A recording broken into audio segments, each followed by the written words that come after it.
Hey everybody, it is Wednesday again, and it's another time for a awesome show of Snipes and Stripes with my partner, Tim Peel. I am Jeremy Roenick. Welcome to NoFilter.net, Snipes and Stripes, where you get the goal scorer's opinion and you get the referee's opinion. Tim Peel, my partner, how are we doing this Wednesday? You look beautiful today. Well, I got a Christmas party to go to after, buddy, but you look great. It's only fitting that you're doing this show from a sporting goods store in thanks for giving me the plug. I just did a whiskey event at Bertelli's liquor store here in West Springfield, Massachusetts, just outside of Hartford, Connecticut. And now I'm in their hockey store, Bertelli's Pro Shop, and it is an awesome hockey store. They have everything you can ever want in hockey, and they're a great family, and they've been great hosts to me.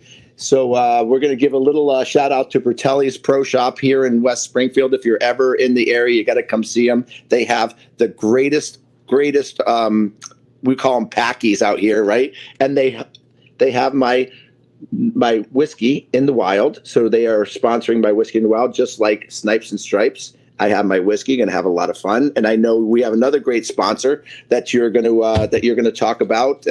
Bet Online, they're also a great sponsor. We got to get them on the board here, so take that away. Absolutely, buddy. The only people that don't get time off this year are pro athletes and us at Bet Online.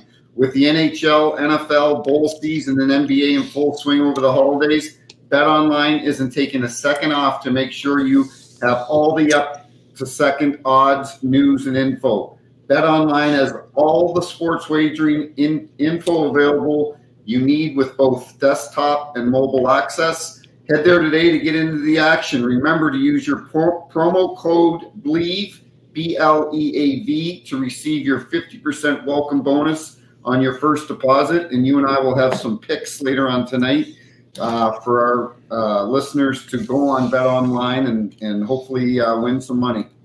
Hey, doesn't it suck getting old?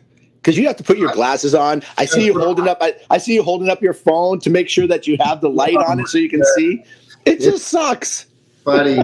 It does suck. I still think I'm 27-year-old number, but I'm actually 57. So, hey, listen. By the way, there's a lot of times that I thought that you had the same problems when you were a ref and you had the glasses on back in the day. I've never heard that one before. You're right, though, pal. Well, we're going to have a great show tonight. We have a couple topics that we're going to hit after we have our guests on our show. And, you've pulled in some great guests, Tim Peel. You have a very, very good rapport with a lot of players in the National Hockey League, both past and present. And to actually get players that are playing in the game right now to be able to take time out to jump on a podcast and talk about their careers is pretty awesome. And you've found another great one to have on tonight. We'll let you kind of introduce who we're going to have, and we'll bring them on as soon as we see them pop up in that knock button. You know what? I'm excited. We've got Pat Maroon on tonight, 3-time Stanley Cup champion, which, as you know, this is remarkable. He's the only player in the history of the NHL to win 3 Stanley Cups post-expansion in the post-expansion era. Obviously the Islanders did it and so on in the 80s, and the Oilers did it and so on. But since expansion has gone to 31, 32 teams, he's the only guy to win 3 Stanley Cups. It's a remarkable story. I knew him. He's a St. Louis kid, was a roller hockey player, played in the North American Hockey League for John Cooper. And for him to go on and have the career that he's had is remarkable. And I'm really excited to talk to him tonight. Yeah, you want to talk about having the luxury of riches, right? The luxury of riches, winning 3 Stanley Cups. I battled for 21 years, and I made it to the Stanley Cup final once. And I believe the best team that I was ever on is 2004 Flyers. We should have won the Cup that year, but we had so many injuries, or we lost in Game 7 to Tampa. They were a good team too. We remember that team with Danny Boyle and LeCavalier and St. Louis and Tortorella at the helm. But I see our guest is knocking at the door, so we're going to jump in and bring on Pat. And I can't wait. I can't wait to talk to this guy. I never really spent any time talk to Pat. I think I interviewed him a couple times when I was working for that other network. that god awful network that I used to work for. But there he is. Look at this beautiful man, Pat Maroon. Hey Pat, I'm so happy that you figured out how to work all these computers and this technology, because I am not good technology wise. So I'm very happy that you found a way to sift through all the technology and join Tim Peel and I on Snipes and Stripes. And I got to tell you, I'm really excited because I'm a huge fan of yours. I haven't talked to you very much. I don't know you that well, but I can't wait to ask you a couple questions about your career that, gosh, it's just, I'm sure you tell some good stories. I can't wait to hear them. So thanks for joining, Pat. Thanks for joining, my friend. Thanks for having me, guys. I appreciate it. Patty, big. Let's start off last night. Big win in Boston. Not an easy place to go into. I think Marchand tied it up late, and I appreciate you taking it on a day off. I know you guys are at home tomorrow. I appreciate you taking the time. What was it like last night, getting on the bus, getting on the plane? Are you guys like? How does that feel? Okay, we gave up the lead late, but we won it in overtime. Tell us a little bit about that. Yeah, I thought last night was a good character win for us. I thought, both teams bring a little jam, a little toughness to the table, and we knew it was going to be a long fought battle. We just got to stick with it. But I thought our first period was just okay. I thought in the second period we came out, we played our game. We got our physical game back. We started lugging pucks down low, slowing down their D. Their D jump up in the play a lot. They create a lot of offense, and I thought we did a good job of that in the second. And the third, we just came out and we did the same thing in the second, and we found a way. We just stuck with it. We were down 2-1. We kept sticking with it. Every line was doing whatever it took. I think the simple things and just getting pucks in and kind of wearing them down a bit, throwing pucks, second and third opportunities, and we got rewarded. And then we got rewarded again, and then we took a late penalty there. But even though we gave up that goal, we still had faith in the group.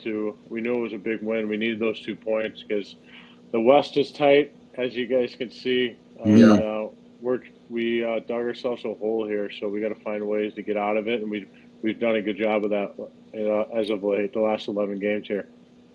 What's the attitude like in the locker room? Because obviously you guys gone through a pretty tough stretch, and it's never good when you lose your coach, when a coach gets fired, and it's obviously take it personally as players, but that city that you're playing in is it's a big hockey city, and lots expected over there. Tell me what it's like in the locker room right now, and what has been kind of the mentality through the beginning of the season, because you guys started off on fire and then all of a sudden you had to regain it again. Has it been kind of a whirlwind sort of season, and how are you guys dealing with it?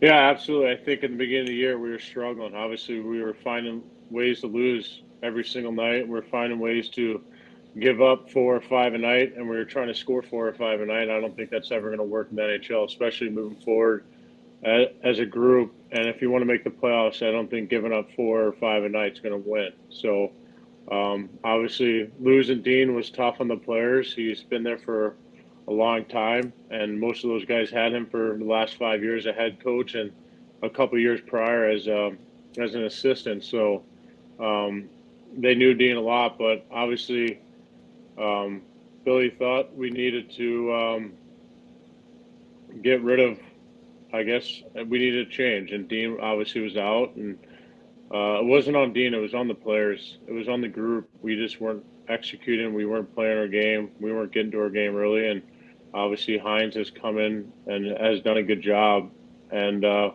mentality right now has been great. We know we have a good hockey team in that room. It's just, are we willing to sacrifice it every single night and willing to play the right way? And we've been doing that, and he's done a good job of holding a lot of the players accountable. And sometimes when you go through a stretch, you got to look yourself in the mirror as a player and say, am I giving it everything I got every single night? Or am I, obviously you're not going to have the best game every single night as a player, but you doing what it takes to win. All you need is one shift, block a shot, get the puck out, get the puck in at the right time. And I feel like in the beginning of the year we were chasing offense and we weren't playing good defense. But we know we have a good group in that room. Guys have belief in that room. It's just we've been playing good hockey as of late. our record shows for it. We've been beating some good hockey teams, so we just got to stick with the structure side of it and keep having that belief in us. Well, you got a good group of guys, as you mentioned, and I don't know, I don't think you've ever played with Marc-Andre Fleury. Had you, Pat? I looked it up today. No. To me, he was one of my favorite guys when I reffed him. Is he the same way, like all the time, that happy all the time, funny, like just so likable? Because I just love the guy, and I just, no matter who he's playing for, I want to root for him. Yeah, no, he's the best. He's probably one of the nicest guys I ever met in hockey, besides Timo Solani. But, you know, when you think back of playing with legends and guys that won before, and character guys, but he brings it he knows his role on the team, and he brings it every single day in practice, and he wants to get better every single day. But, yeah, what you see is on Twitter, like the jokes and stuff. He's pranked me a couple times this year, but he's just a great guy. He's a competitor. And last night I thought he was our best player, especially on the PK. He made some awesome saves, and that's why he's going to go down as one of the best goalies in history. Just not only that, is how he brings himself to the rink every day, how he acts against older guys to young guys, the way he works in practice. The way he just comes around the room and says good morning to everyone, I think that's a huge positive, and that's why he's one of the best. And he competes, and it's been a pleasure to play with him. I know someone's probably going to get it if you guys saw it last night. Brandon Duham said he was 50 years old. I saw that. He did. So I'm like, that poor kid's going to get it. Something's coming his way. I don't know what, but you know what? Mind will you ever see that? But you know what, though? I mean, Marc-Andre Fleury's been around for so long. I can see why somebody thinks he's 50, right? He's been like in so many teams, and he's one of my favorite players over the last 20 years for a lot of different reasons. And I think, Timmy, and I think you'll agree with me here, I don't think there's a goalie who has been disrespected more than Marc-Andre Fleury, with the way he was treated with Pittsburgh when they kicked him out of the goal and brought Matt Murray in. And hell, look at that beautiful face right there. My goodness. I love it. Say hi. What's her name, Patty? Patty, what's your daughter? Goldie. Oh, yeah. Adorable. I'm surprised. I'm surprised you didn't name him Stanley after all the Stanley Cups that you won. But that's unbelievable. But listen, just my last little thought on Fleury. I love his personality. For a guy who has been shipped around and disrespected, and as one of the top 5 all-time winning goaltenders, Marc-Andre Fleury is one of the most professional and one of the most fun people to watch and looks like to be around. So I'm really happy that you look up to him like that. But a lot of guys must look up to you there. You're in the locker room with a lot of young talent. That Kirill Kaprizov is so fun to watch. I think watching Matt Zuccarello is absolutely incredible, how he plays this game with the lack of skating ability that he has, his brain and his playmaking ability. He uses that long stick. What's it like being in Minnesota? These guys, are they talking to you a lot about where you were? You're winning 3 cups. You obviously play a pretty big role in that locker room, which you have for the last 10 years. Regardless of where you played lines, Pat, you are such an important role to every team that you play on. So how do these guys treat you? They ask you a lot of questions about where you've been in the last 5 years and the success that you've attained. We've talked about it, but no, not really. I think for me, I look at this group as obviously the last 5 years it's been a first round exit, maybe a second round exit, and they haven't got over the hump. And if I can be a voice in the room of just helping guys out, challenging guys, holding guys accountable, and I think sometimes that's what you need. You need some tough love to go farther and to, at the end goal to win a Stanley Cup. And if you can't take criticism, then you're playing the wrong game, right? So I think, do you find kids nowadays are finding that even harder to accept that constructive, maybe hard brotherly love criticism that someone that you might throw around? Is it few and far between nowadays? For sure. I think when I first came in the league, Timu, Saki Koivu, Getzlaff, Perry, Francois Boschman, Brian Allen, Sheldon Surrey. Wow. I mean, you can go down the list of guys I've played with, and it's just funny because like those guys would give you shit and you respected it, right? Or they'd call you out and you respect it because you're learning from the best. I think the game has changed the opposite way. Like, I think if you give someone some tough love, they take it so personal instead of taking it like, no, I'm telling you because I like you as a player and I think you can help us, right? And I think people take it so much differently now. And I think social media kills it now. People read about themselves. And the world's a sensitive place right now. And yeah.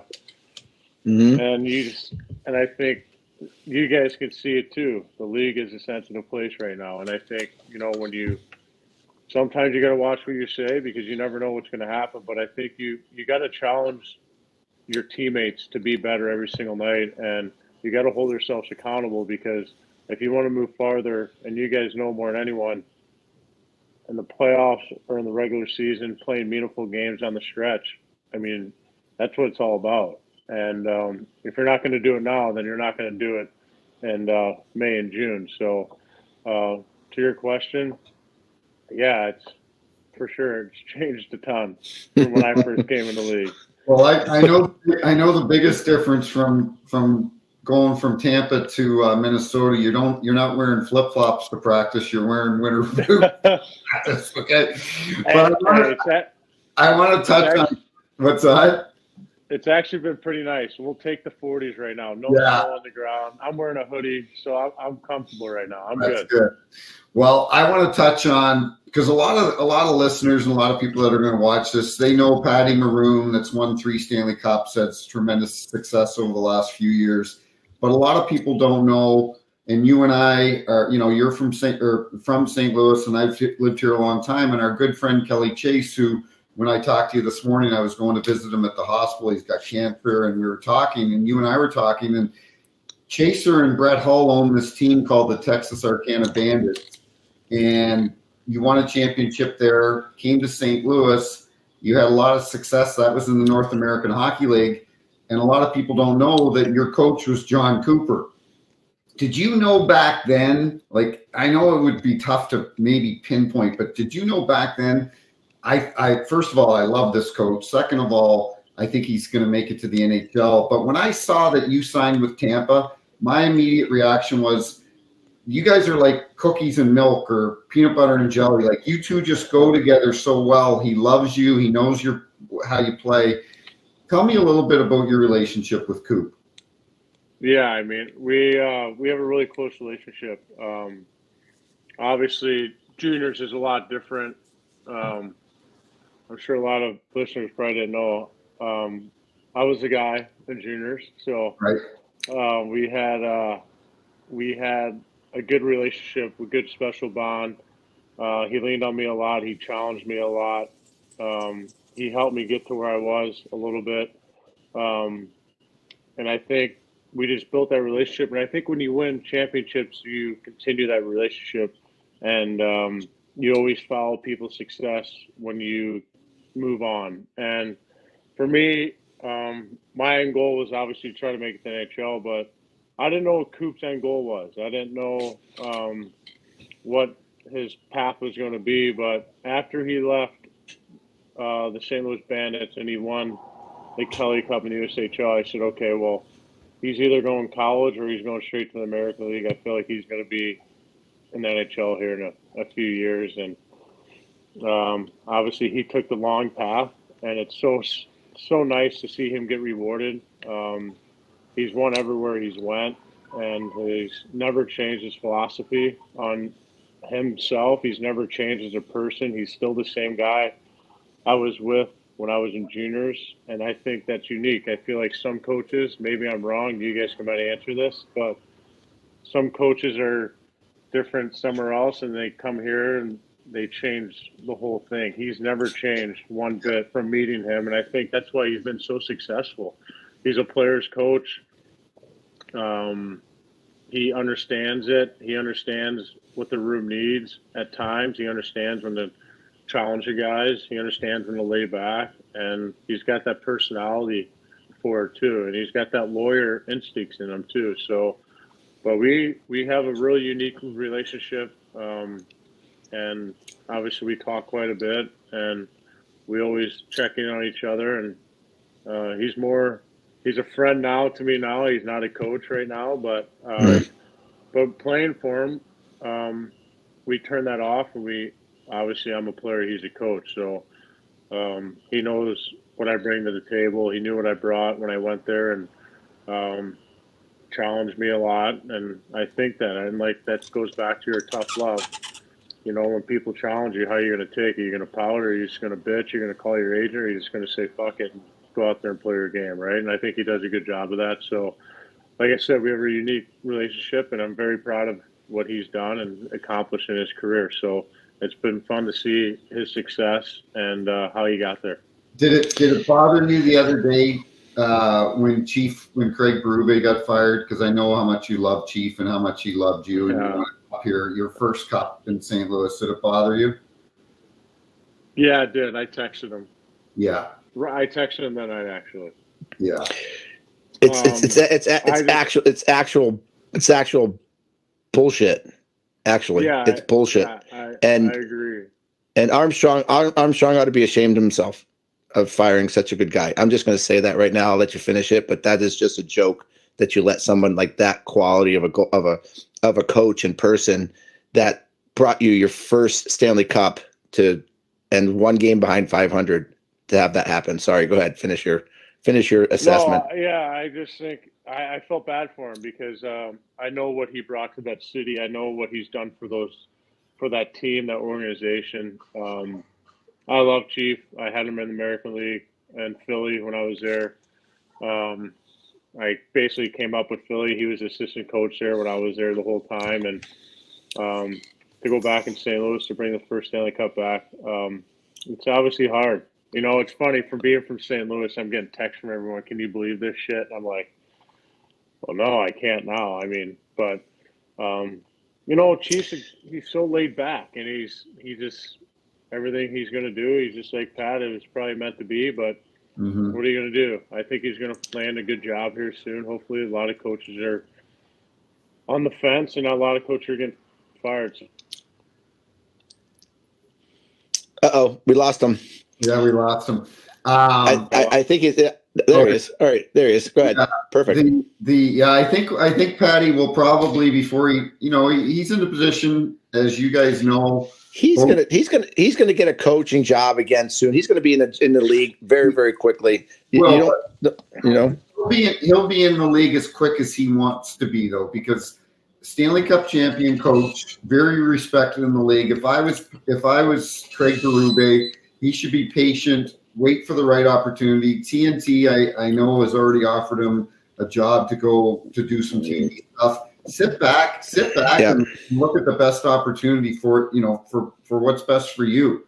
So, well, that's what Tocchet did. Tocchet did the same thing. He waited and waited, got the nice opportunity, and now look what he's doing in Vancouver.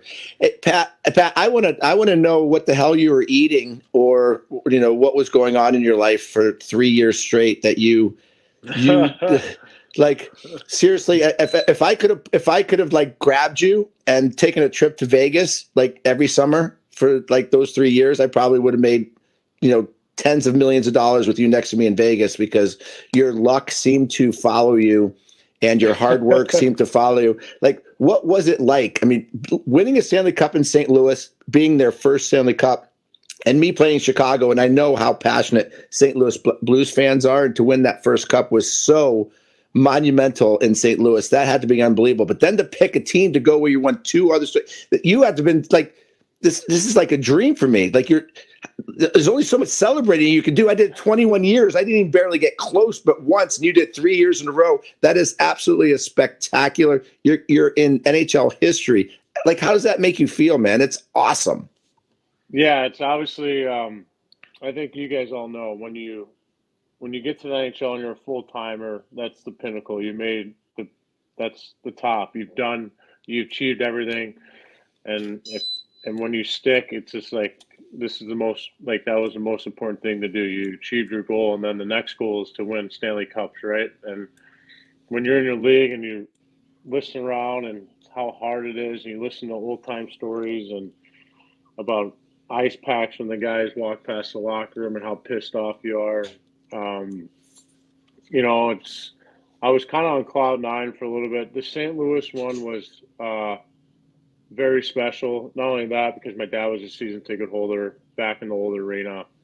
Our van we used to park down by the train station, and we'd walk out, and our van would get broken into pretty much every night. So,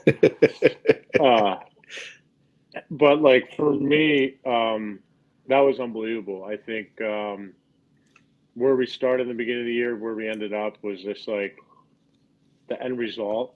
And you sit down, you look around the room when everyone's kind of relaxed and you can't believe you did it. And for me, from being a hometown kid, it was I think the coolest moment for me when the families get to come on the ice, getting to hug my mom and my dad and wife and my son, especially my dad, because like he's just such a big St. Louis sports guy, and he went to the Super Bowl in '99 in Atlanta, and when the Rams beat the Titans. So I mean, Wow. just to have that moment with him, and being a huge sports fan of St. Louis, and have his son the team bring the first Stanley Cup back to St. Louis was a very special moment.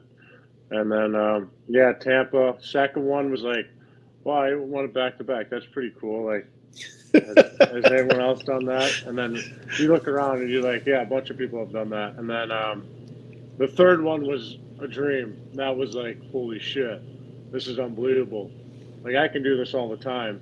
I think I think the end result of it, and watching the players' sacrifice of what they go through, and the battles, the injuries, the sacrifices that people make to get to the end result. I think Tell us about those. Tell us about those, because you're going into a place that not many people understand than us being in that locker room. The sacrifices, the pain that people have to go through to win 3 cups and to go that far. You have seen some unbelievable sacrificial kind of mentalities of guys that play with injury. Like, tell us a couple of things that you saw through your 3 runs that you're like, this guy. Yeah, I mean, the first year, obviously Stammer coming back from injury, trying to play, can't play. John Ruda, broken foot, trying to play, then they rest him, he's not playing. Guys playing with, meniscus tears, backs, hips. I think just what guys go through to sacrifice themselves to, like I said, to go through the end result. And I think Killer broke his foot against Montreal in Game 2, a block shot, and he had surgery. He tried to skate and play in Game 4 in Montreal and Game 5 in Tampa. The guy couldn't even move. He had a metal plate in his foot, and I think you see the sacrifice. Yeah, you see the sacrifices that guys try to go through. I think one of the coolest moments for me, though, was when we went back to the Stanley Cup Finals, losing to Colorado for the 4th time. We went through so many injuries that year, and we lost Braden Point against Toronto, first Game 1. And then that was like kind of a deal breaker for us. We're like, shit, we're losing one of our best players. But just to see the guys come in and filter in, and guys went down, guys would come in and see the sacrifices everyone went through. And we're going through the series of Colorado. Cirelli's playing with a bad shoulder. He can't even hold his stick up. He's trying to play. He's getting hit. It hurts every time he gets hit. Pointer tries to play with a torn quad. He can't stop. And, you know, we're trying to play these guys. Cooch is playing with 2 bad hips. And, you know, Stammer's playing with a bad groin. And Hetty's playing, I think he had a bad shoulder. And, I mean, these are our top players you're talking about. And Brendan Hagel had a broken foot that he played through the whole time. And for me, I thought that Colorado series showed us so much character because everyone had us out, but we still had belief knowing those guys couldn't even move or get hit or skate. And I remember game 5, we lose. Braden Point tries to play. He only plays 1 shift. Cirelli only plays like 6 minutes or 7 minutes. And, you know, we're basically down to 3 lines. And some guys are still hurt, and, you know, we win game 5. And to see the guys in the room and how proud everyone was of the sacrifices we just went through. Even though we were going home, we didn't think game 6 was a guarantee, but our job was to bring game 6 back to Tampa, and we still have a chance. And game 6, we go up 1-0. You know, they scored 2 early ones and 2 late ones in the second. And you can see guys try to push in the third, but we were trying, and we just didn't have that push. But to see the sacrifices the guys went through those 3 years, but Colorado certainly was pretty impressive. So it was fun to watch. What I was really happy about when you guys won your second cup in Tampa, the first one you won in the bubble, right? Mm-hmm. Second one, I'm like, and listen, if you won the Stanley Cup, but you're carrying it around in Toronto or Edmonton, I guess, and you know, it just doesn't have that same effect as a full building. And I wanted you guys, because so many sports teams, I don't think Pittsburgh. Well, I know Pittsburgh, the Stanley Cup Sid's won. He's never been able to raise it in Pittsburgh, and that's unbelievable. He's never been able to raise the cup in front of his home fans. I wanted you guys to win your third cup, Tampa's second cup in a row in Tampa, and you guys were able to do that. And that must have been exhilarating because I know you had a phenomenal – I lived here, you know, during 2019 when the Blues won the cup, and my wife even said to me once, because we were going to party after party after party, and she's like, Tim, she goes, you realize you haven't won the cup, right? You know, like, but I know how much it meant for the city. Tim, you kept cups from people. But the Tampa, I know how much you had fun in St. Louis, but the Tampa Stanley Cup parades on the boats, Patty, were legendary, weren't they? Like legendary. Oh, yeah. What's the best celebration? That's a great question, Tim. Like, what's the best celebration that you've seen? That you've seen parties, been to parties. You had 3 in a row. What was the best celebration of a Stanley Cup that you saw during those 3 years? Great question, Tim. Great lead, Tim. I love that. You're putting me on the spot. Oh man, I'm from St. Louis, so I think when you watch like other parades, it's kind of like they're on the boat, they're on their float, and they're just like waving.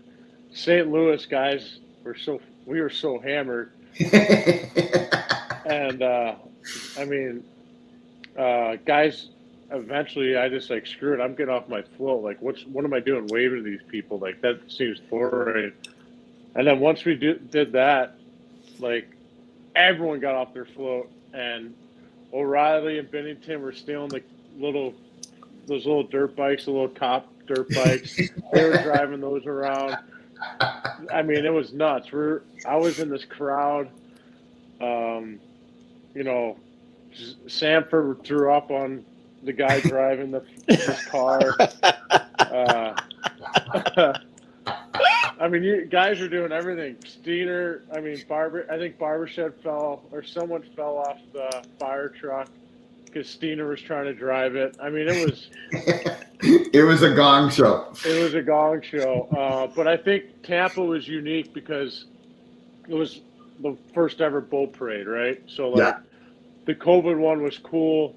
I thought the second one we'd go back on dry land, but we went back in the boat. That was fun, though. I mean, the boat parades were fun, a little hectic that time, but it was cool to be on water, your shirt's off, you're in your swimming trunks, you're chugging beers, you're next to fans on other boats, they're launching beers at you. I mean, I probably got hit in the head 100 times. I probably had a concussion. Beers would be flying everywhere. Hey, I don't know if a lot of those Europeans can swim so well. They fall off that boat. There might be, man overboard. Look out. Kucherov. Go ahead. No, Patty, I was going to say Kucherov had a good time at those parades. He had a good time, yeah. But it was funny because, we're passing the cup back from each boat. Some guys had it on jet skis. I'm like, the cup keeper must have a heart attack right now because the Stanley Cup's just getting tossed around. It's on the jet ski in the middle of the bay just driving around. I'm like, Jesus Christ. They're going to have to bring in the Navy SEALs. They're going to have to bring in the Navy to come in and find the Stanley Cup at the bottom of the harbor. Listen, buddy. I told you we were going to keep you for 20 minutes today. I want you to get back to your daughter, but there's one last question because I know this is your only night off for a while. No, you're good. I got time. I'm not doing anything. Okay. The parade, you get on the stage, everybody's there. You guys are hammered. You haven't stopped drinking. I was at O.B. Clark's with you 2 days before. The place was a shit show for the whole week in St. Louis. Where did you come out with the legendary "I'm a hometown hero"? Where did you come up? What made you think of that at that moment? I was talking to the boys. I think it was it Sanford or Vince Dunn or maybe one of those guys or Bennington, I don't know. They're just like, you should just tell them you're the hometown hero or something. So I was just like, all right, yeah, I'll just do that. So I went up there. I just said it. But I was so drunk. Listen, you are a hero, dude. You are a hero. Yeah, you are a hero. There's no question about it. And I think a lot of people and a lot of players, especially a lot of young players, will really see your career and how you've been able to really stretch a long career out of the position and the player that you are. And you've seen how the game has changed. And you're one of the old school guys. You're one of the guys that can play the game. You have toughness. You can fight. You can battle. You protect your players.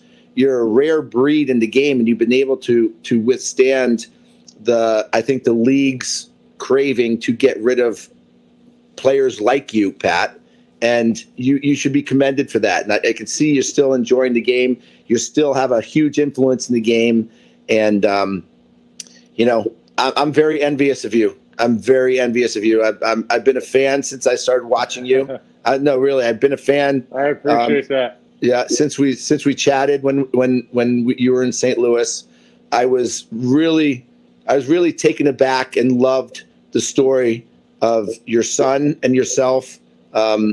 Your journey has been amazing, and good people get good results, and you're one of the good people, Pat. And I think you're great. I think you're great. I really do. And a lot of people. I appreciate it. That means a lot to me. I appreciate it. Yeah, we need. I feel like we can't get that out of the game. We need some more guys that can play the game and protect their teammates. We can't let that die now. Well, I agree. And JR, you probably know this, but there was when Patty signed with the Blues on a 1-year deal, he had an offer from a couple other teams for 2-year deals, but Anthony, his son, means so much to him. He's like, I want to come back and play in St. Louis. This might be the only chance. So we love you, buddy, and we really appreciate you coming on, and I'm rooting for you guys. You got a good dressing room there. John Hines, he's a good coach. You got good goaltending. Billy Guerin's one of my favorite guys. I'm rooting for you guys. No, I appreciate it, guys. Yeah, we got to get that. We got to get that golf game going, Peelsy. Yeah, well, I watched the Spit Chicklets one with you and Timu. Oh, that was hilarious. Hey, by the way, you mentioned Teemu Selanne. He is the greatest athlete in all the history of athletes, people wise, and obviously his game. But you know how good a guy Timu is, right? Oh, he had me rolling, crying, pissing my pants, laughing. not only during the show, but I watched it afterwards, and yeah, that was a fun match. That was a fun match. I mean, you guys killed them, but they didn't have a chance. No, they didn't have a chance. Hey, you have a Hall of Famer and what should be a Hall of Famer if they ever get off their asses and stop keeping me out. But that's another story all in itself. Patty, you're the best. Seriously, no, thank you for. You should be one of the greatest Americans to ever play the game, and it was fun to watch you grow up. And I think you should be right there. And, thank you, buddy. Thank you, buddy. If I need to put my ballot in, let me know. I'll love it. Buddy, hey, by the way, the way it's going, you're going to be in before me. You're going to be in before me. So. But if that's the case, I'm giving it right to you. No. Hey, Pat, I love you. Thank you so much for coming on. All continued success. And now good luck there in Minnesota. That is a very, very tough town to play in, and you guys are going to do great things. So good luck, buddy. Guys, I love your show. Keep it up. Thanks, Patty. You're the best. Yeah. Incredible. It's, and I didn't bring it up, and I because we asked him a bunch of questions, but when they won the cup in 2019, I know his brother Phil, and I'm talking to Phil, and he's like, Pat's really down. He was a healthy scratch. He was up in the press box in January. Yeah. And contemplating, do I continue to play? Where's my career going?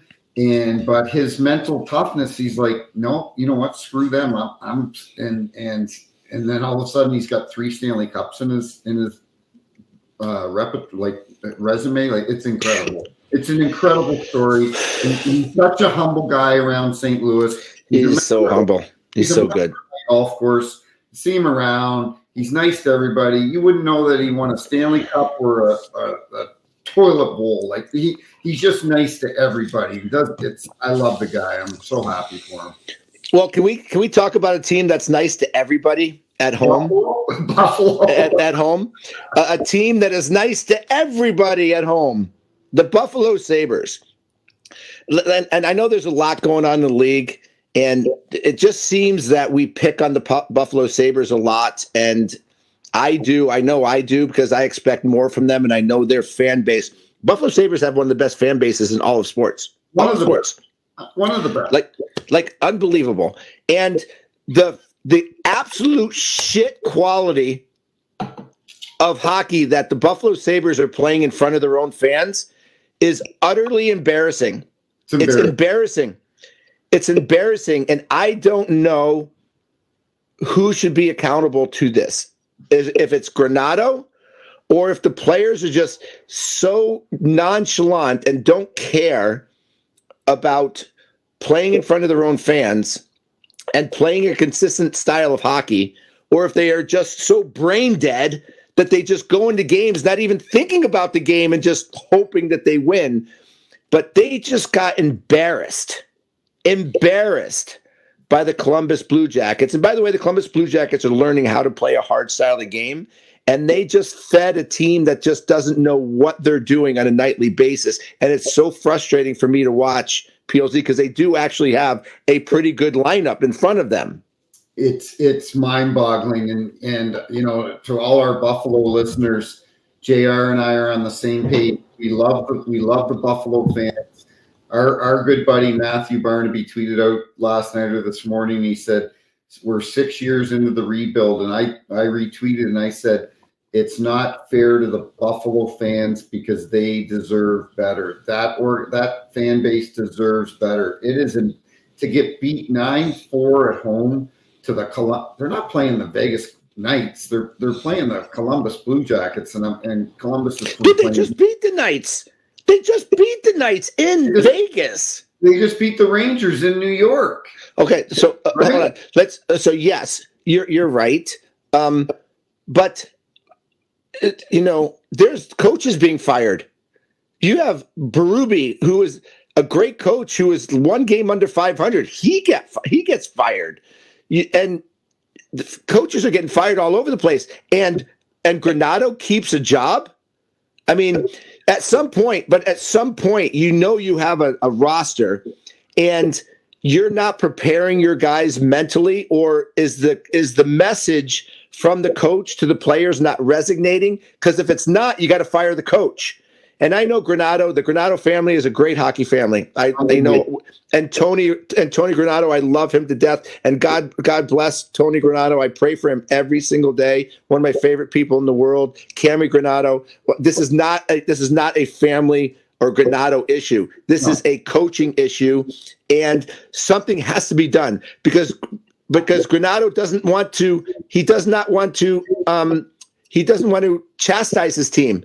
He doesn't want to make his team accountable and skate them or put them in the press box or you can't do that. You can't just allow this nonchalant half-ass hockey to happen at home. Listen to this. Okay, you ready? We're going back to November 27th.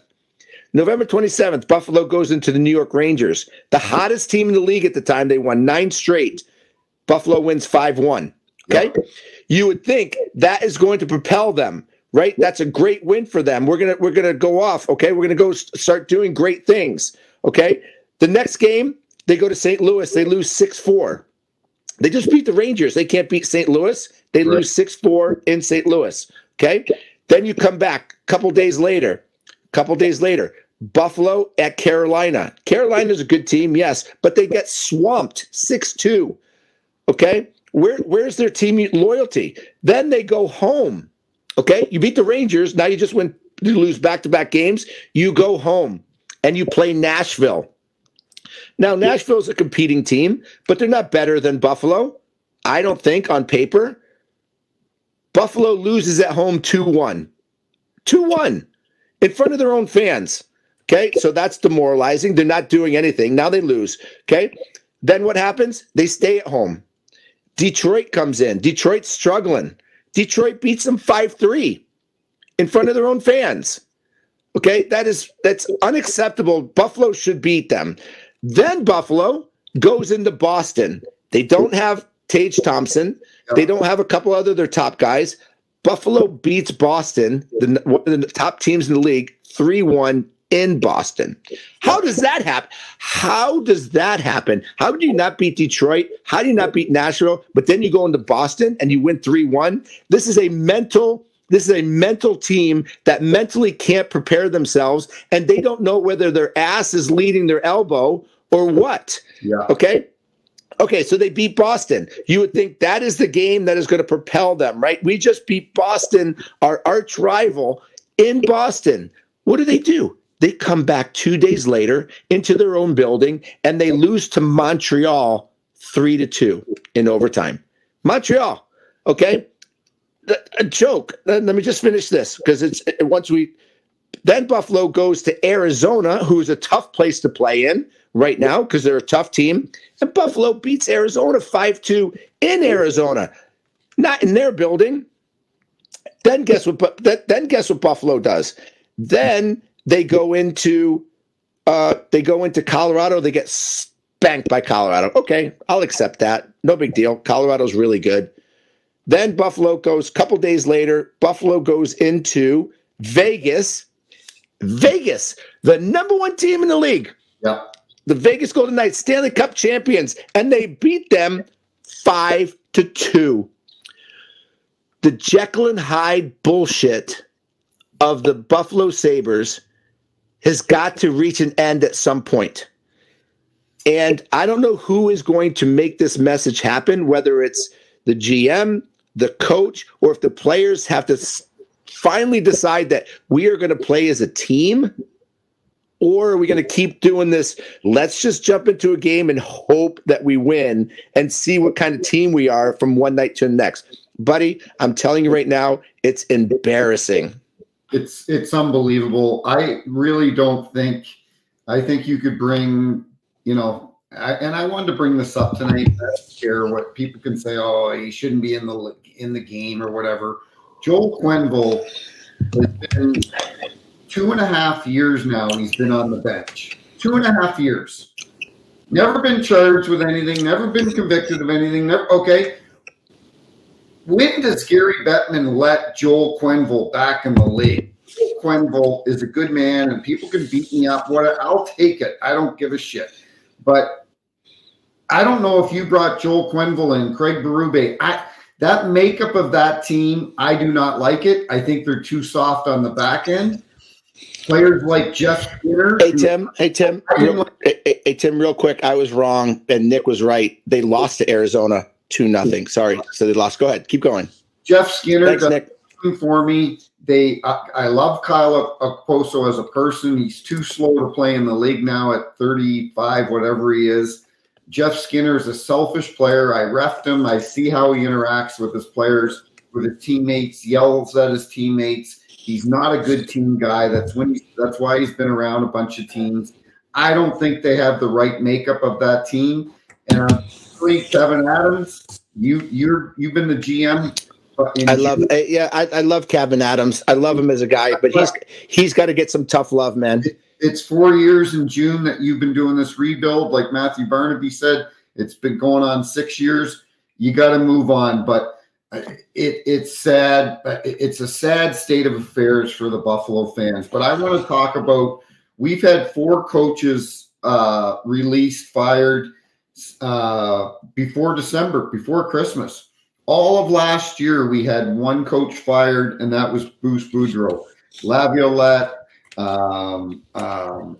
Larson, Sutter, on and on, Hines, Gerard Gallant, they were all let go at the end of the season. Why do you think we've had I'm sorry, but I live in St. Louis, and people might get pissed at me, but I don't really care.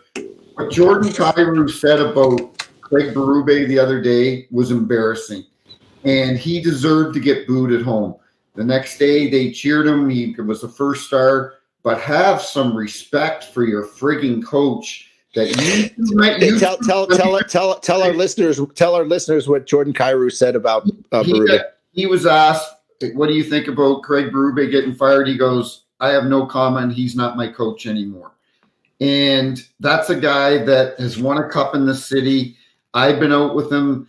I've seen cooks from the kitchen come out and hug him at a bar or a restaurant. He's kind to people. He's humble. He's the type of coach that the St. Louis fans loved. Blue collar, hardworking guy, respects the game, respects his players. Jordan Kyrou is making $8 million a year, and he had 5 goals until the other night this season. Jordan Kyrou is one of the reasons that Craig Berube got fired, and he disrespected him so much. And from what I've been told, there's a lot of people in that dressing room. There's a lot of people in that dressing room that are pissed off at Jordan Kyrou. And then well said. Okay, well said, Tim. Finish. Well said. Then he cries. Okay, then he cries. Tomorrow night he's playing Florida in Florida. Okay, if I'm Matthew Tkachuk or Sam Bennett or whoever on Florida, I'm going by him and I'm going, "What's up, crybaby?" I'm getting in his head so much. I've never seen a player cry. Yeah, you got booed at home, but guess what? Grow some balls, man. This is a man's game. And there are players that are going to eat him alive for how he cried on TV. Awesome. What an awesome take. What an awesome way to finish a great show. Wow, what a great guest Pat Maroon was. What a great stance we had on Buffalo. They need to wake up.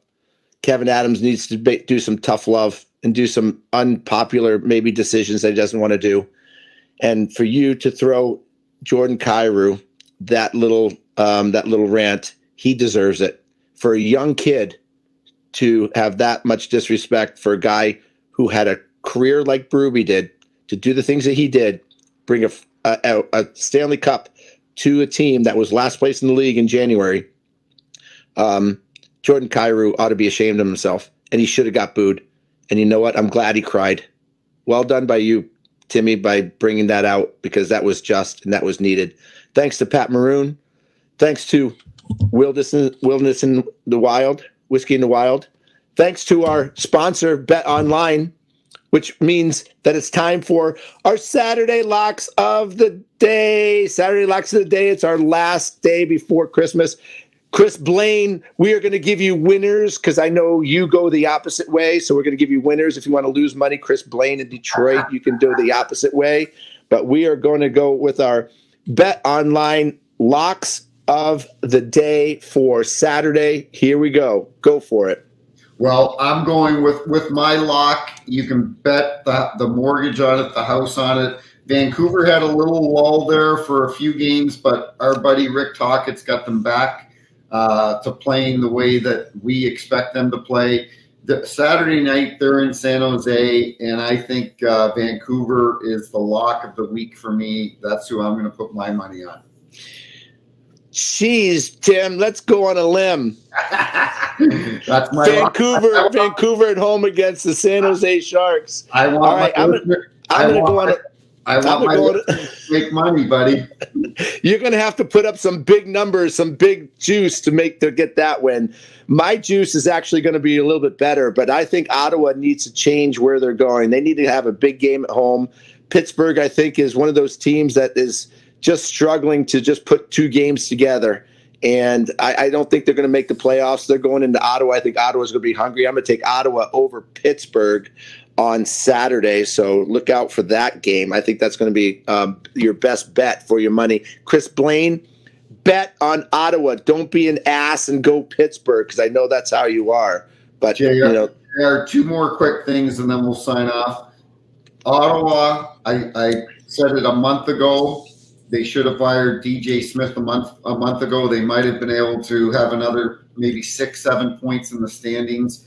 I understand the position Steve Staios was in, but you could have done it a month ago. It would have been the same result. And Pittsburgh, it's hard to believe, and it breaks my heart because you know how much you and I both love Sid. They're not going to make the playoffs. They're not making the playoffs. I think it's going to be tough.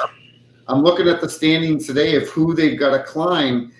They're not consistent enough, and I don't think this experiment with Carlson and Letang has turned out the way that Dubas thought that it would. Carlson's just been average, and it's unfortunate because we don't have many more years to watch Sydney and Evgeny Malkin play in the playoffs. This might be it for a couple of years, buddy. Yep, I totally agree. Well, listen, we want to thank you to everybody in the chat group that's talking on our chat line. Chris, Keenan, Underachiever, John Duff, all our guys that are here all the time. Keenan, we really appreciate you guys chiming in. Want to wish everybody a Merry Christmas. It is that time of year where we got to be thankful for our friends and be kind to others. Another great show, Snipes and Stripes, this Wednesday. Hey, Timmy, you brought your goods tonight, man. I wish you a very Merry Christmas, my friend. You too, buddy. Don't forget Happy Hanukkah to all our Jewish friends too. I got a lot of them here in St. Louis. So happy holidays to everybody. Actually, I'm going to the Bahamas with all my Jewish friends on Monday. So yes, happy Hanukkah. We got to keep that in. To whatever you're celebrating this holiday season, celebrate it safe. We love you guys. Thank you for being here. Snipes and Stripes on nofilter.net. We will see you next Wednesday. I will be in the Bahamas. Hopefully I have a just as good as a background as I do right here at Bertelli's Pro Shop. We love you all. Great show, Timmy. Thanks to Pat Maroon. Merry Christmas.